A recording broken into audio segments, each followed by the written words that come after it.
Good afternoon. 5:06 now, Newstalk 105.9 WMAL, where we're making sense of the news. Coming up this hour, we'll talk to Mark Smith. He's the author of the book, First They Came for the Gun Owners. And, that's what's happening. As Democrats, in this case, this weekend, one governor in particular decides to suspend the Second Amendment. She can't do that. Mark Smith will discuss. And you can join us at 888-630-9625, 888-630-WMAL. Joe Biden, just coming back to the United States after an international trip.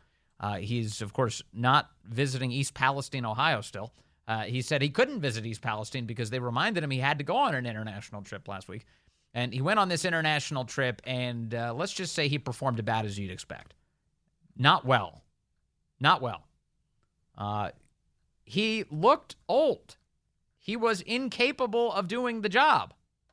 And yet we were served with a number of embarrassing moments for the United States as the president of the United States seems to not know what he's doing. Here he is at the G20, just like rambling on and on about the Crown Prince of Saudi Arabia, and he's not speaking, and maybe he is speaking. I don't know if he's speaking. Anyway. And I particularly want to thank Prime Minister Modi and the Crown Prince of Saudi Arabia, Mohammed bin Salman, and he still got it President wrong. von der Leyen and the European Commissions. And since he's not speaking today, I wanted to, well, maybe he is speaking today. I had a note he wasn't speaking. At any rate, I'm going to stop there. Well, that was edifying. So that was the president of the United States during one of many occasions where he was just completely lost during this trip. There's a lot of video footage of him staring at stages, not knowing where to go, other world leaders pointing at marks on the ground for him to stand on. So it was just a normal weekend for Joe Biden. Here he is in Vietnam, pretending that there's a famous song called Good Morning Vietnam. There is not a song. It's a movie featuring Robin Williams. It is evening, isn't it? This round the world in 5 days is interesting, isn't it? Well, there's that, one of my staff members said, remember the famous song, Good Morning Vietnam? Well, good evening, Vietnam. And good morning back in America. Lots of laughter in that room. Joe Biden went on to say that the only existential threat we face, the only one, is climate change. And guess what? In addition to helping the environment overall, and the only existential threat humanity faces, even more frightening than a nuclear war, oh my God, is global warming going above 1.5 degrees in the next 10 years. 10 years. It'll be real trouble. Yeah. There's no way back. There's no way back. We have 10 years left. Where have you heard this before? We have 10 years left, says a man who does not have 10 years left.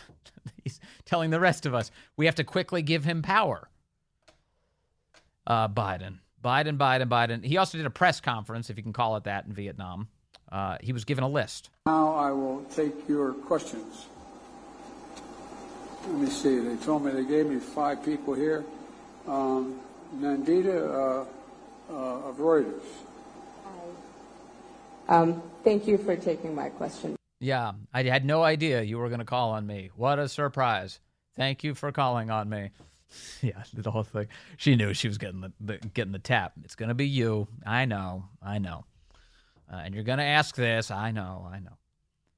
Biden also got pretty confused during the press conference, very confused, and just said, he started saying, I'm going to have to follow my orders. He's supposed to be the president of the United States. And let's see. I'm just following my orders here.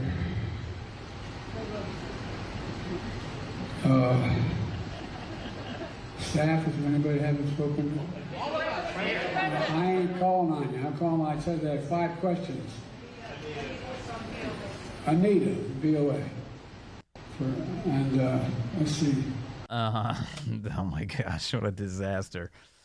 At one point, Biden announced do I have the order right here? Biden says he's going to bed before he starts doing this rambling answer. Okay, so at one point he decides he's done, he's going to bed. So he just announces that he's going to bed. Have a game plan. He may have a game plan.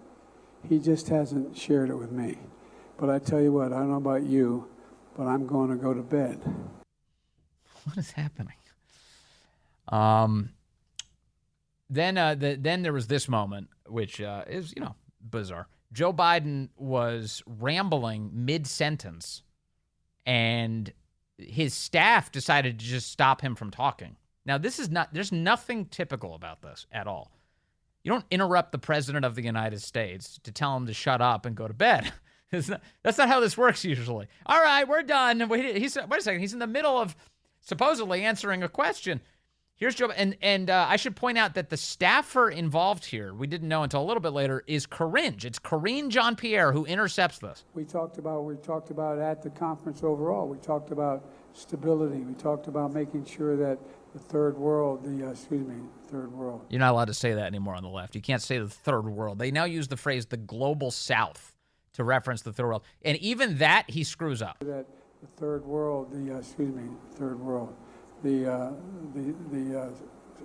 southern hemisphere. Yeah, he screwed it up. It's supposed to be the global south. Had access to change it, it wasn't confrontational at all. He came up with me. Thank you, everybody. This ends the press conference. Thanks, everyone. Thank you. They just cut him off. He's in the middle of bumbling around. What's the problem, Karine? She's like, I recognize that. I do that sometimes, too. I wish somebody would cut me off. Here is the piano music is just fantastic, though. They play him out like it's an award show. Thank you, everybody. This ends the press conference. Thanks, everyone. Thank you. All right, time to go. Are you bringing the U.S. strategic interests above human rights here in Vietnam? Are those Hunter Biden questions being shouted out? I believe they are. Was that Stephen Nelson? It kind of sounded like it. I've raised it with every person I've met with. Mr. President, are you worried about your son being indicted, Mr. President? Oh, there you go. No shouted answer to that. Oh, yeah. Biden fell asleep before he got to the end of the stage with these soft tones. Yeah, so they're playing him off. They're doing everything they can, short of putting an actual cartoon hook on stage. Can you imagine if they just took a big hook and they put it out there on stage and then they dragged him off? This way, Mr. President, come with us. Come with us. Man, what's the thing that they do? You know, on Late Night at the Apollo, you ever stay up late enough to watch that show? When they have an act on stage who's so terrible that they have to figure out a way to get him off stage, they've got a guy who dances. He jumps out of the rafters and he, like, out of one of the balcony seats, he jumps on the stage and then he'll start dancing across the stage to get the act to leave. That's what they need for Biden. Someone to cause a big distraction and then they just get him out of there. Meanwhile, Biden has decided 22 years later, after 9/11, not to mark the 9/11 anniversary anywhere near any of the events of 9/11. So they decided to bring him back to the United States officially by bringing him to Alaska, where he gave a speech today, which is not going to make you proud to be an American, I promise you. It is one of the most divisive, nonsensical speeches that any American president has ever given. In fact, Biden today kind of sounded like he did back during the Philadelphia blood red rage speech that he gave early in his presidency, where he was like just attacking Republicans bathed in blood red light at Independence Hall in Philadelphia. Here's Joe Biden today saying that one of the lessons from 9/11 is that far-right extremism is out of control. That did we learn anything from 9/11? My political opponents are terrorists. Here's the president, if you can believe it. A rising tide of hatred and extremism and political violence. It's more important than ever that we come together around the principle of American democracy, regardless of our political backgrounds. We must not succumb to the poisonous politics of difference and division. We must never allow ourselves to be... The guy who practices difference and division, remember, he comes into office on this claim that he's Mr. Unity. He has now weaponized his Department of Justice against his political opponents on a routine basis. He's destroying the lives of people who voted against him. He's trying to destroy the life of his top political opponent, the most likely person to become the next president of the United States, currently being persecuted and prosecuted by the Joe Biden Justice Department. He demonizes people for thinking that make America great again is something that's noble and virtuous. Instead, he refers to it as extremism. We must not succumb to division and difference, he says, as he foments division and difference. It's the defining feature of his presidency. Petty grievances. We must not allow ourselves to be pulled apart by petty grievances. That's Joe Biden today. Joe Biden today. You know, normally a president will go to one of the sites here of 9/11, Shanksville, D.C. He doesn't have to go far. Go to the Pentagon. Go to New York. Mark the occasion. Talk about what a great country we have. Talk about how we pulled together on 9/11. Spread the message we just heard from NYPD Sergeant Anita Ryan, that she saw the country come together and that we should remember the lessons from that day. And they aren't to attack your fellow American. That's not the lesson. Nitwit. It's not the lesson. Biden did not go to any of those sites today. And the reason for that, according to the White House, is that he doesn't have to anymore. That it is unimportant for the President of the United States, 22 years after 9/11, to visit any of these sites. Here's Peter Doocy reporting on what he heard from the White House today. Well, our focus the last couple of days has been on President Biden here in South Asia. And when I asked a White House official why it is that President Biden was here and missing the 9/11 commemorations at the attack sites, the analogy that I was given is that 22 years after Pearl Harbor, U.S. presidents were not still going to visit Hawaii. 22 years after Pearl Harbor, presidents weren't visiting Hawaii. Now, presidents would, of course, visit the scene of Pearl Harbor, the attacks there, including George H.W. Bush, I believe, who went on the 50th anniversary. Is that right? Do we have that right? Yes. He went on the 50th anniversary. Now, Hawaii, we should point out, is 6,000 miles away from Washington, D.C. One of the 9/11 attack sites is a mile away from the White House. Whatever the number is as the crow flies, it's easy for the president to move. It's not that far. It's not that far to get to the Pentagon. This is ridiculous. What a completely insulting analogy. Well, it was 22 years ago. Who even remembers 9/11? 9 what? September what? What is it about? Nobody even remembers. Why would we send the president to the attack sites? And one of the primary considerations for any White House is, how do we effectively use the time of the President of the United States? What did they do with the president's time this past week? They sent him on an international trip where he embarrassed the United States of America. Just 3 days ago, he met with the Saudis ahead of the 9/11 anniversary. The Saudis, 15 of the 19 hijackers were Saudis. And the 9/11 families, the Daily Mail points out today, have noticed this. You're meeting with the Saudis, and you're not meeting with the families. You're not going to the attack sites. You went to Alaska. You attacked the United States of America. You attacked your political opponents as being equivalent to Al-Qaeda, attacking the World Trade Center and attacking the Pentagon and crashing a plane in Shanksville. That's the comparison you made? Yeah, people notice this stuff. And on top of that, now we get additional news today. I'm sorry to tell you that the Biden administration has just arranged to send $6 billion in cash, officially notifying Congress today, to the leading sponsor of terror on the planet, the Iranians. We're going to send Iran $6 billion now. And what they say is a prisoner swap for 5 Americans. 5 Americans, $6 billion in cash now going to the Iranians. The Biden administration notified Congress today. According to the Washington Examiner, it has cleared an important hurdle, paving the way for a controversial deal with Iran that would see the release of 5 Americans detained in the country in exchange for unfreezing $6 billion in frozen cash. The blanket waiver would transfer the money from South Korea to Qatar without being penalized by U.S. sanctions, the Associated Press reported.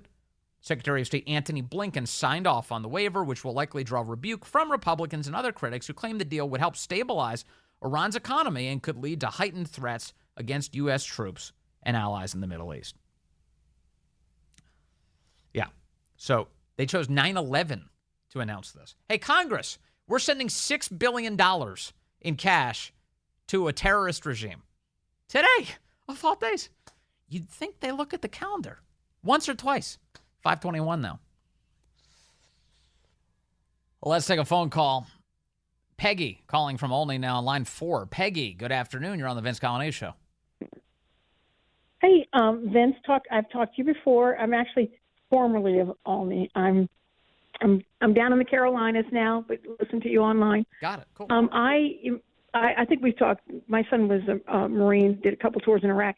I firmly believe that you were just saying, do they look at the calendar? Do they realize what date it is? And I would say, yes, they do.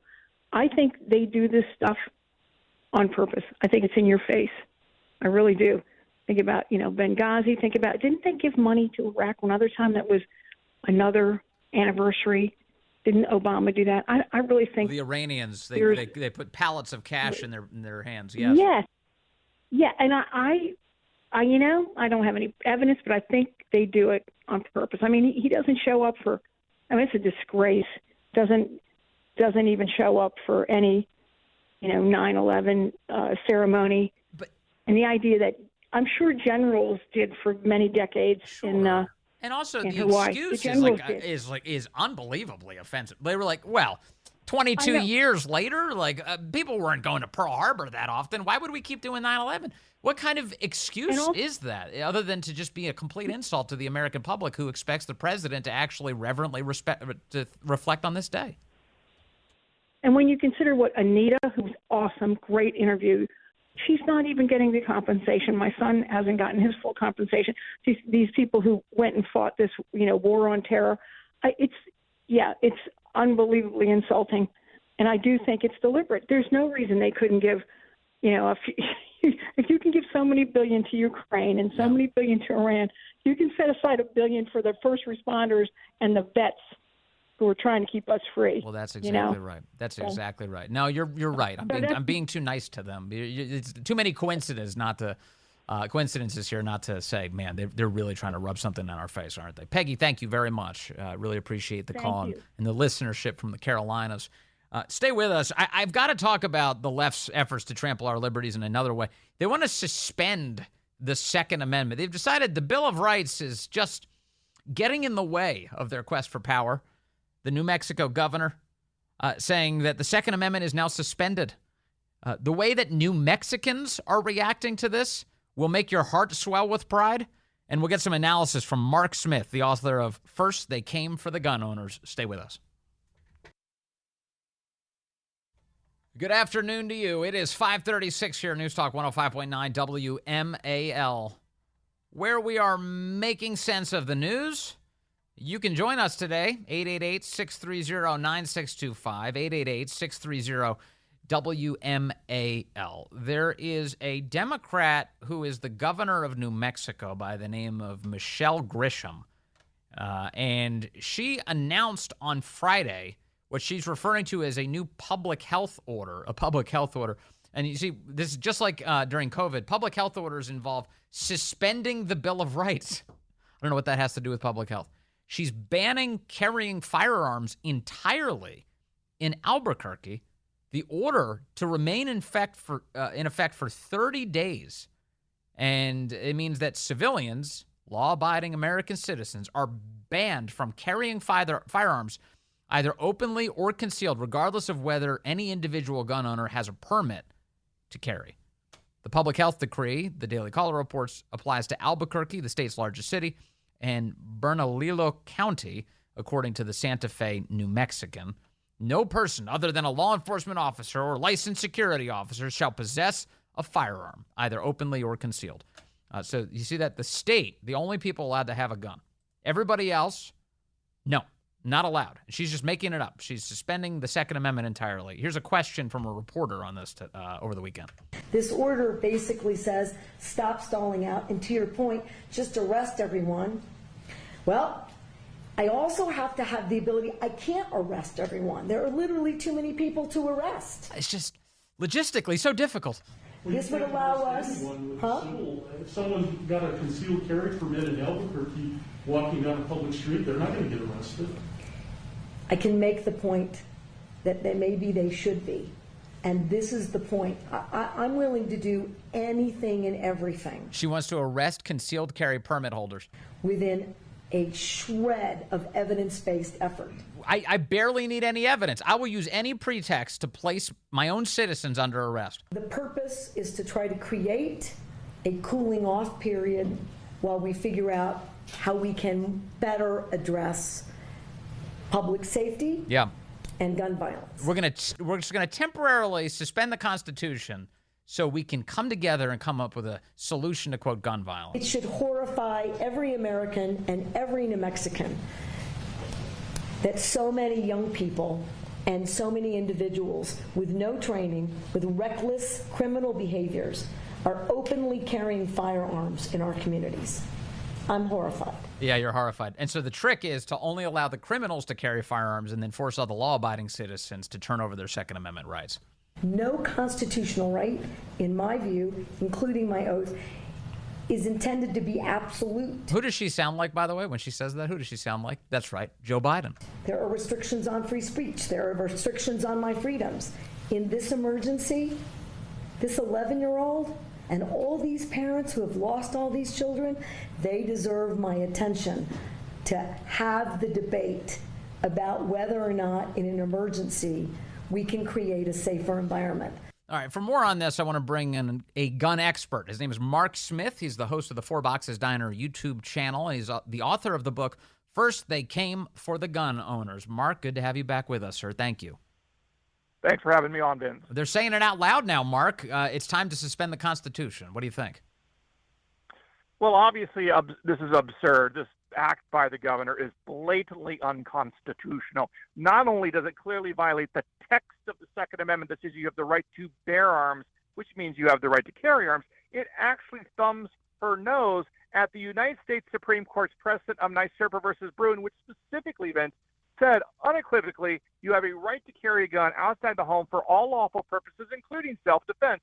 She is basically saying, I don't care what the Second Amendment says, and I don't care what the Supreme Court says. The other thing that's interesting, Vince, is guess what? The New Mexico Constitution actually has a right to carry arms as well, and the New Mexican courts have upheld that. So she's probably also violating the state constitution of New Mexico, and she as the governor of New Mexico. So she's really hit the whole trifecta here. She sure has. Mark, John Lott points out to me in a text message just now that, permit holders are among the most law-abiding citizens in the country, and she is targeting them. How about that?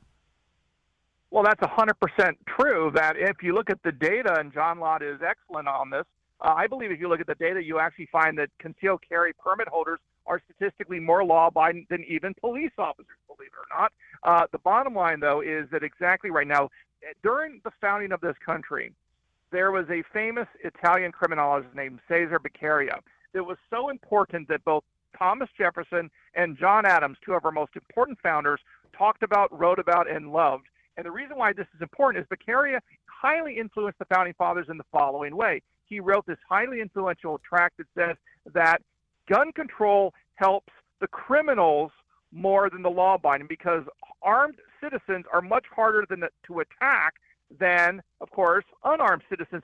So the notion that armed citizens protect public safety and advance public safety goes all the way back to Cesare Beccaria before the American Revolution, before the Founding Fathers, and before the Second Amendment. So we've already had this constitutional debate, Vince, and Yes. It turns out that Americans have said we have a right to carry guns. It's in the Constitution for a reason, Yes. and the fact this governor wants to suspend it is absurd. Right, and also the British were disarming American citizens, and one of the reasons we put it in the Second Amendment is because of that very thing. No more tyranny, no more government disarming us. That's correct, 100%. And so here you have a New Mexico governor who feels comfortable saying these things out loud. How did we get to the point where an elected official, very casually just announces that an entire amendment to the Constitution is being suspended? Well, I think we got here in various ways. I think one of the big ways is if you look at this ongoing attack on the U.S. Supreme Court, there is an attempt by the left to delegitimize the Supreme Court as it's currently constituted because they don't like a group of judges who are following the text of the Constitution, who are looking at the original meaning of the Constitution, and they're not just making it up as they go along. This has made a lot of people on the left very angry, and it's caused this massive attack on all the justices. So I think the more you try to delegitimize the Supreme Court and the original Constitution and the history of our great country, the more you do this, the more you allow, so-called oath holders or folks like the governor here to basically say, hey, I don't care because I view that stuff as illegitimate. I'm smarter than all of that. I'm smarter than American history. And I think that's all part of this sort of, process. And I don't think it comes out of nowhere. I think she feels that she can do this and get away with this. And of course, we saw some attempts to shut down gun stores, Vince, in COVID land, where they were trying to say, oh, it's a public health emergency, we can do stuff to guns. That ultimately failed because there were lawsuits, and basically the governors relented, concluding that gun stores are indeed an essential service because the Second Amendment is a fundamental right to all Americans. I can't speak to the legal side of this, but I can't help but notice that she says something like this. She abuses her power. She violates her oath of office, and she's not currently doing time in a jail cell, right? Like you've got people who've been arrested and prosecuted for, quote, parading or disrupting a congressional proceeding, and then they serve decades in prison. The governor of New Mexico just announced she's going to trample constitutional rights, and she's still running around free. Yeah, well, there's a long standing going back to before our country's founding, Vince, about how politicians, legislators have really a level of immunity to do what they think is right and not go to prison, because then basically every single politician would be getting charged every day. So the founding fathers did not want that to occur. They viewed the proper check on rogue politicians was, of course, to get voted out of office, among the other checks and balances out there. So from her point of view, as I see it, she's like, hey, I'm going to generate a lot of attention about this issue. I'm going to, draw it upon myself and talk about these issues of quote-unquote gun violence, which, of course, is a propaganda term. There is no such thing as gun violence, right? There's people that use guns to commit violence. Yes. And, yeah, I think that's what this is all about. She's generated the attention. But, this stuff has a way of backfiring because, if you look at the Supreme Court precedents in favor of the right to keep and bear arms, Vince, you find that a lot of these cases come out of places that don't like guns. New York, Boston, Massachusetts, Chicago, D.C. So when you do things like this as an anti-gun politician, it has a way to boomerang and sometimes ultimately makes it worse for your anti-gun side. That's for sure, especially in a place like New Mexico, where you have Americans who definitely do value their Second Amendment rights. Here's some gun owners in New Mexico over the weekend rallying in Albuquerque. They've got their guns with them, maintaining their Second Amendment rights, and they announced to the governor, we will not comply. Listen to this. Crime is riddled, and all we want to do is protect our families, our friends, our communities. I've gone on 2 combat tours with the Marine Corps and fought on the front lines. I've done 11 trips as an independent contractor. She thinks she has the right to take away my freedom to protect my community. I don't think so. This will not stand. We will not comply. Well, if that doesn't make your heart swell with pride, I don't know what will. So there you have New Mexicans giving the governor the double barrel and saying, yeah, no thanks. Yeah, well, right now there's already at least 4 lawsuits have been filed in the last 48 hours against this New Mexico executive order, and I suspect there'll be more coming down the pike. So, yes, people are immediately realizing what's going on, and I think it speaks highly of the Second Amendment community that someone like this governor can do what she did on a Friday, and by the time you get to Monday, you have multiple lawsuits in court, in federal court, challenging her blatantly unconstitutional action. I don't know if that would have been the case 10 years ago, but I think the Second Amendment community has become very robust, very serious, and very credible, and can act with a level of speed that I'm not sure we would have seen in years past. Right. And also, I think for the Second Amendment community, I think there's been some recognition of just how easily the government can encroach on all of our rights that we experienced during the pandemic. The COVID experience was eye-opening for so many. And I think what you're seeing happen is gun rights people are coming out and going, yeah, we're not letting that happen because we can see how quickly this goes south.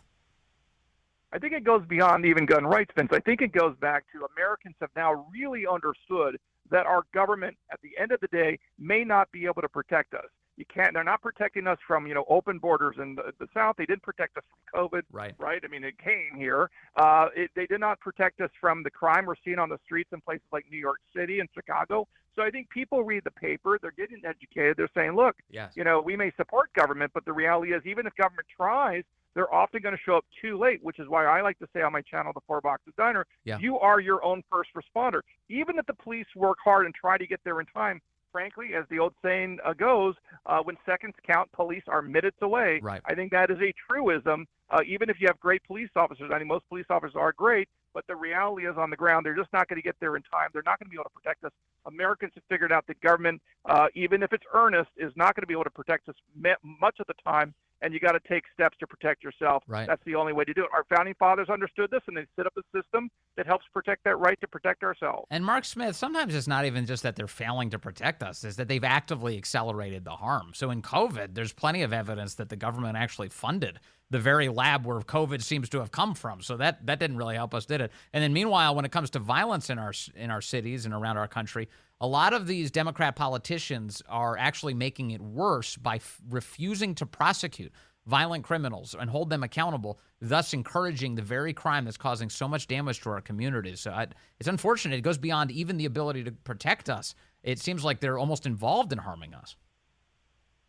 Well, certainly, if you look at how some of these, Democratic-run cities are looking, you do see inordinate number of violent crimes going on there, and a lot of these people had very long records and probably should already have been in prison and thus not walking our streets. Yeah. But the fact that they're out there on our streets tells us we all need, in my view, to be able to protect ourselves. And one of the best ways to protect yourself is, of course, with a firearm, which millions upon millions of Americans recognize and do every day. All right, Mark Smith, before I let you go, I do want to ask, what is your favorite home defense gun? What would be your number one pick for somebody who, not for non-gun owners who want to, finally, decide to jump into this? What would you pick?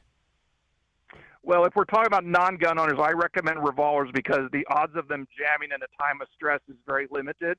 But there's some other people out there much better at recommending home defense weapons than I am. Okay. But for someone that's a real beginner, I think revolvers are a good way because they're very easy and they don't misfire and they don't generally jam. Yeah, so whatever, that's what I recommend. Whatever you do, get familiar with it and get out there on the range and practice. But either way, Mark Smith, thank you very much. Really appreciate your time today, sir.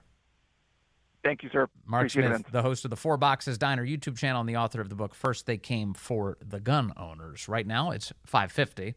I've got some more heartwarming coverage for you of Americans being awesome. I feel like it's worth ending the show on stories like this. I love stories like this. In Pennsylvania, the manhunt continues for the illegal immigrant who Spider-Man'd his way out of prison after he is a killer. He's a guy, he's killed multiple people. He stabbed his girlfriend to death in front of her children. That's why he was serving time here in the United States. He escapes, and Pennsylvania residents have been on alert to look out for this guy. His name is Danilo Souza Cavalcante. He's a 34-year-old illegal immigrant, and he's on the run right now. And people keep catching him on security camera footage, and the authorities keep moving the area of where they're searching. He's apparently been carjacking dairy trucks and driving to get away. I don't know how did he not escape Pennsylvania yet? That's what I'm wondering. It's taken some time, but at any rate, they're still on the hunt for him, and they've upped the reward to catch this guy to $25,000. Over the weekend, there was some video footage captured by a Twitter account called CBK News, or maybe CB News, like as in KNEWS. I'm not sure what they're going with here, but regardless. They post this thing, and it's a Jeep top down with two rifles strapped to the side of it. A guy in Pennsylvania who's driving around looking for this fugitive. Listen to this. Look at this. Look at this. This is what I'm talking about, people. There is are you out here? Do you normally put these on here? Only one dudes who run around with 20 grand price tag. You're looking for the 20 grand. God bless you. Be safe. It drives off. He's got two young girls in the back of the truck, and I'm guessing they know how to shoot too. So all of them are on the hunt for this guy. He says he wants that money. I'm after the reward here, $20,000. That young man is now looking at $25,000 if he trains that barrel on the fugitive, catches this illegal immigrant murderer who's running around our country free right now. They're on the hunt. America, God bless it. The Second Amendment, alive and well in places like New Mexico, where you have New Mexicans marching through the streets of Albuquerque with their guns saying they will not comply. And in Pennsylvania, where they're kitted up, they're ready to catch this guy. May they catch him. May they catch him. The great one, Mark Levin, up next on WMIL.